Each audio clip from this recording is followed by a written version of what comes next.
Donc des tableaux, ce sont des variables qui vont pouvoir contenir plusieurs valeurs. La première chose qu'on va regarder, c'est comment déclarer un tableau. Déclarer un tableau, hop là, petit accent, voilà, déclarer un tableau, ça va se faire sous cette forme. $tableau égale et décrocher.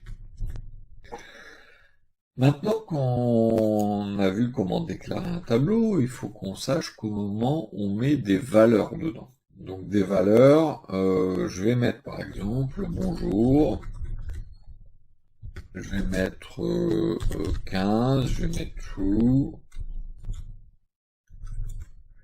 je vais mettre 58.15, voilà, je mets des valeurs.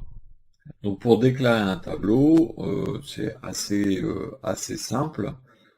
On a directement la possibilité donc de faire cette manipulation.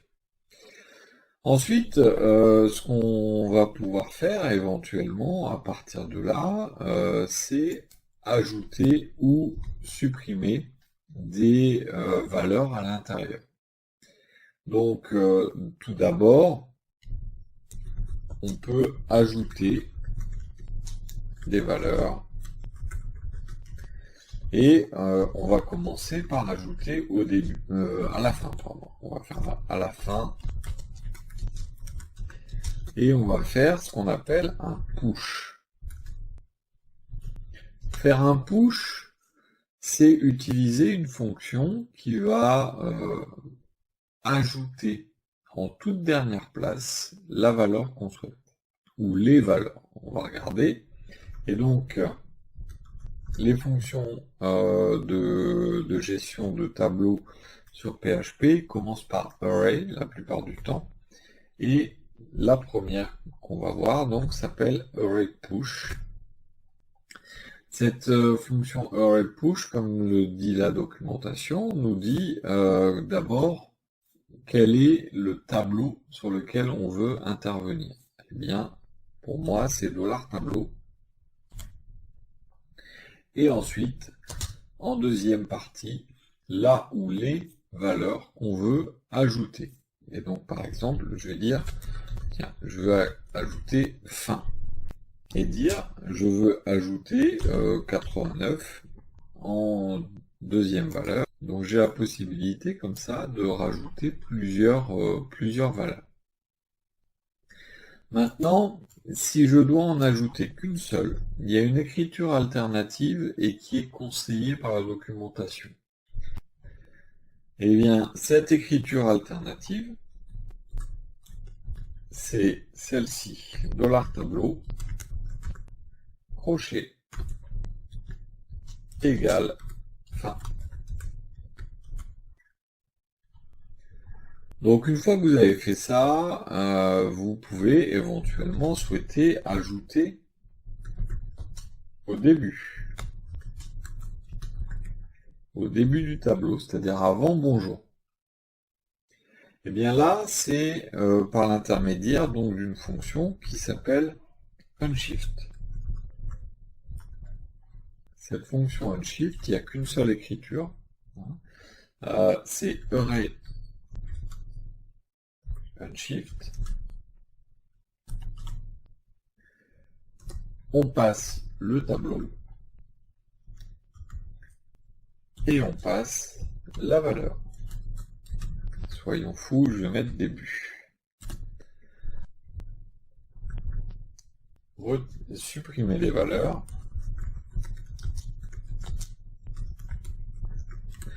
Donc supprimer des valeurs, ça va être, si on veut le faire à la fin, ça va être ce qu'on appelle le pop. Donc le pop, ça vous permet donc directement de faire la suppression donc du dernier de la dernière valeur. Donc si on fait array pop et qu'on lui met le tableau,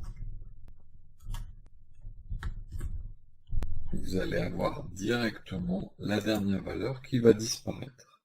Cette valeur, vous pouvez avoir envie de la récupérer. Donc dans ce cas-là, il vous suffit de mettre $valeur égale. Donc ça m'a permis de récupérer la dernière valeur de mon tableau. Vous allez avoir également la possibilité de supprimer au début. Et ça, c'est par l'intermédiaire d'une fonction qui s'appelle shift. Et donc, on va faire de la même façon array shift $tableau. Alors maintenant, il y a d'autres choses qui peuvent être faites avec les tableaux. Imaginons que vous souhaitiez couper votre tableau en deux. Et maintenant, vous voulez le tronçonner, le diviser.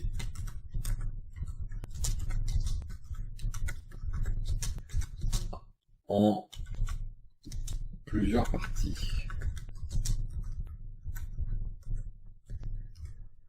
Des parties de, par exemple, de 2 valeurs. Eh bien, dans ce cas, vous allez faire un array chunk. Avec array chunk, on vous donne le nom on vous demande le nom du tableau, donc $tableau. On vous demande la taille des parties, par exemple 2 valeurs, $tableau 2 par exemple, égale. Vous pouvez souhaiter garder les mêmes index que dans le tableau d'origine, et dans ce cas-là, vous avez un paramètre que vous pouvez mettre juste après. Preserve keys, que vous pouvez passer à true. Ensuite, vous pouvez éventuellement vouloir mélanger un tableau.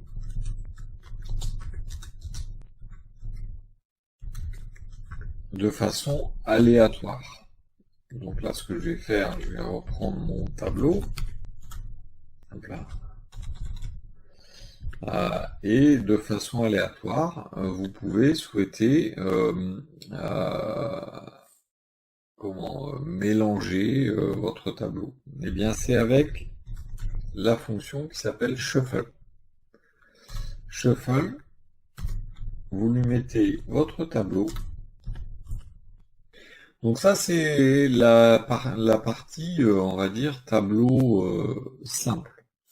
Maintenant, vous avez également la possibilité, si vous le souhaitez, d'utiliser des tableaux dits tableaux multidimensionnels.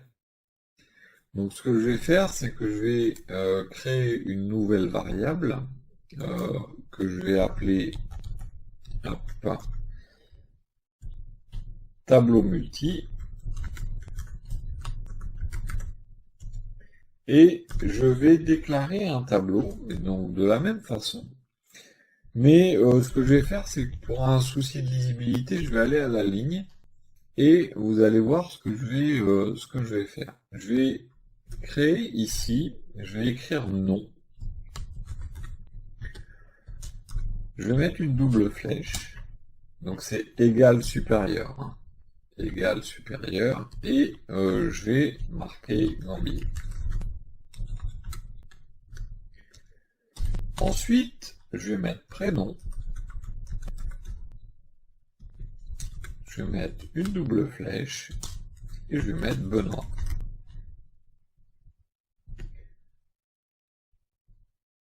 Ensuite, qu'est-ce que je peux marquer? Tiens, je vais mettre âge. Et puis je vais mettre 25. Ce qui veut dire que si je veux avoir le nom de la personne, il me suffit maintenant, entre les guillemets, entre les crochets, de mettre guillemets nom. Je veux le prénom. J'écris prénom et j'ai le prénom de la personne. Donc c'était ce qu'on appelle un tableau associatif. Maintenant, on a la possibilité également, si on le souhaite, de créer ce qu'on appelle un tableau multidimensionnel. C'est un tableau qui va contenir d'autres choses. Par exemple, là, des personnes, je pourrais en avoir plusieurs. Eh bien, dans ce cas, si j'ai ce tableau qui est une première personne, eh bien, ce que je vais faire, c'est que je vais créer un tableau comme ceci. Je vais lui dire, par exemple, la personne numéro 0, et je vais mettre ses coordonnées. Ensuite, je vais lui dire la personne 1,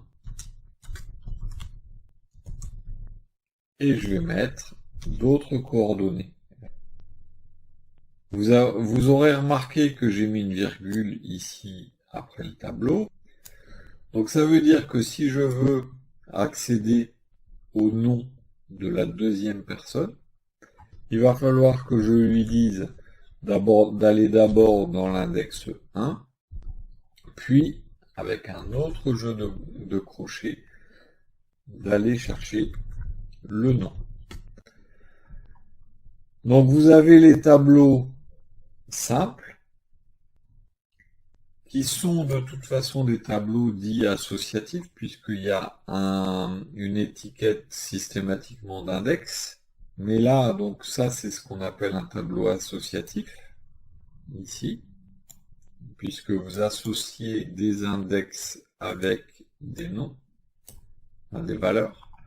Et on a un tableau multidimensionnel, puisque sur ce tableau, on a la possibilité de remettre d'autres tableaux à l'intérieur.